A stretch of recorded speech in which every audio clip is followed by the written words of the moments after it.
Morning everyone, welcome to the Super Sports Shed. It's been a busy week this week, lots of parts being manufactured, engines being rebuilt. Later on this morning I've got another CBX to be coming in for recommissioning.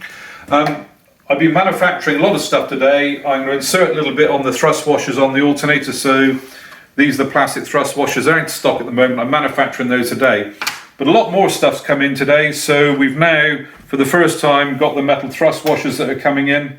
So we basically got that, which is made out of silicon manganese spring steel, which is almost identical to the original. Well, it is in colour, you can see. So it's not, it is a proper material for that. As you well know, we also manufacture the springs as well. So on here now, you can see we've got the whole kit for the washer, the thing, and for the shim steel, and we can provide the spring as well. So we got that whole kit there now. But more importantly, this week I've also been manufacturing or upgrading some of these 3 clutch plates. Some of these are going stock, which we can do on an exchange basis. So if your alternator plate's worn, send us some photographs and we can then examine them and send you these out on a return basis. So we'll show you a little video of these being manufactured on the insert now. So just upgrading the CBX alternator clutches today. So they've all been machined as per the drawing they get supplied.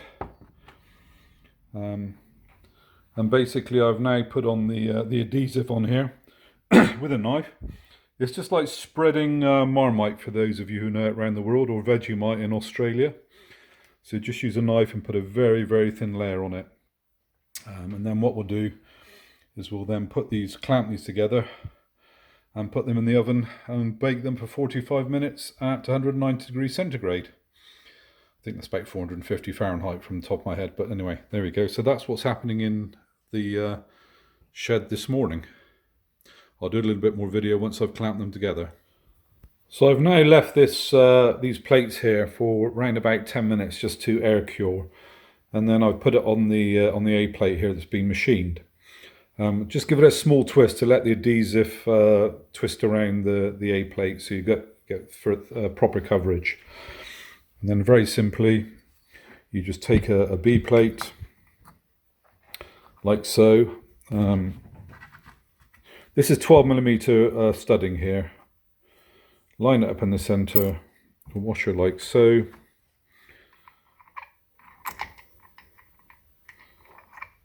And then what we're going to do, I'm doing this one-handed, but what we're going to do is now clamp these together very lightly with a spanner. So they're clamped together to go in the oven. Make sure they're all even, which this one is. And yeah, clamp them down, don't over tighten them, and then they're ready to go in the oven. We'll catch up in the next spot in a minute. So these are now all clamped together, doing 3. And they're all now ready to go into the oven. So once they're cured, so 190 degrees centigrade in the oven for 40 to 45 minutes, let them cure, and then let them cool down in the air. Pull them out of the oven, let them cool down slowly in the air. Don't cool them down, just let them air cool. So that's it, and once they're done, they can be pulled apart and ready to go. So I'll do a little video once they're completed. So these plates have now been in the oven now for 45 minutes. I've allowed them to cool down. I've removed the excess glue on the outside on my lathe. So these are now ready for fitting. So this whole process overcomes the issue with the scored plates on the alternator.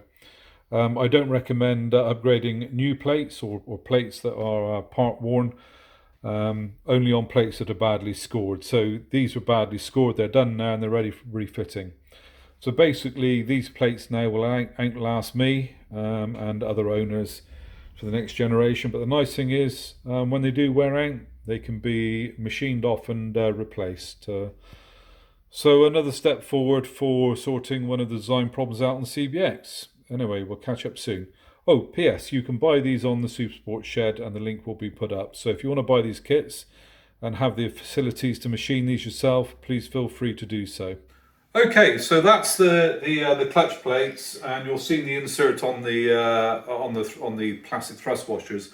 But the really exciting part this week is we've eventually got the bolts now from our manufacturing partner.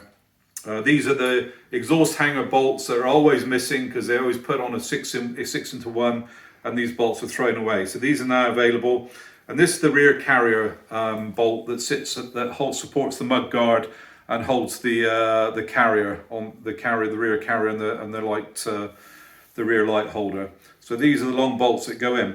Now, if you bring the camera in now, we've now upgraded these, because if you look here on the Honda part, they're quite sharp and they don't look nice. So we put a nice little bevel on there, but apart from that, they're absolutely identical, and I believe a better quality. The same thing goes here on the exhaust hanger bolt. That's original. You just won't really can't tell the difference. So that's it. So very, very proud of the work that we've done here. That's going to continue as we go forward, as we get other bolts made. I'm planning to get the side stand bolt made now. That's going to be done, and some the tappet cover bolts for the Z model, because they're becoming almost impossible to find. So those are the next bolts that we're going to be working towards. So who knows, one day we'll be able to deliver a whole bolt set for the Z model. That's where we're focusing at the moment. Anyway, on to the next part of this week's update. So I'm just in the process now of manufacturing the plastic washers for the alternator. This material here is actually a different material to what I've used last time. I was having difficulty sourcing the Vesconite from South Africa. But this is nylon 6-6, which is a very heat resistant and wear resistant. It's mainly used in timing chain guides and stuff like that. So hard wear and resistant. So what I'm going to do is I'm just boring this to size. So I'll just turn this on a sec, and I'll just show you it cutting.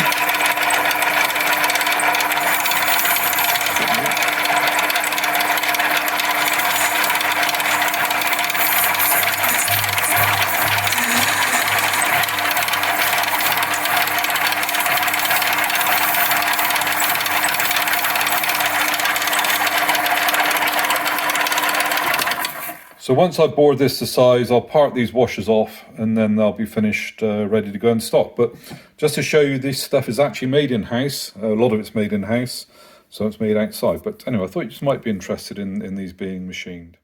So this engine is now ready to be reassembled. It's now been painted.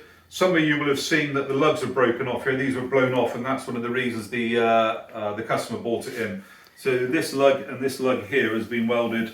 Which one is it? That one there. So these two have now been welded, as you can see. So this is going to be reassembled. So this is now ready to go back.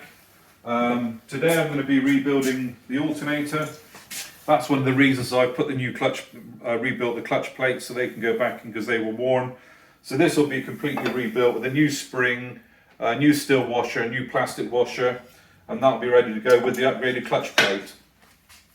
Tomorrow I'm going to start rebuilding the engine on the on that CBX. I'm just checking the run out on this crank now.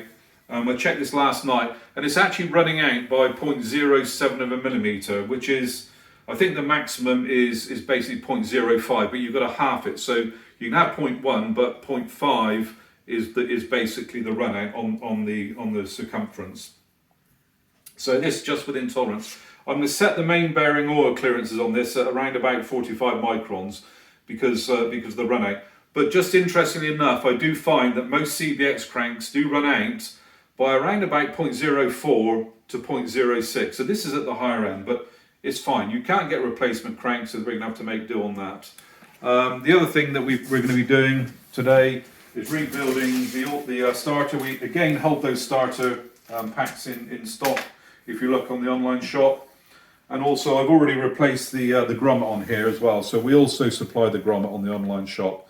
Maybe one day I'll do a video of how to replace that, but it is fairly straightforward. So that's about it for this week. Oh, there's one more thing. On the Motor Martin here, the Motor Martin that I'm rebuilding, I discovered that the collars on the headstock that support the taper bearings was missing. So I've manufactured a couple of those up now, so that will fit nicely, and that's going to be ready to go. The valves are on order, so tires are going to be fitted for that bike. So I'm hoping to get some more content on that for next week as well. Anyway, you guys have a good week, and I'll catch you next week.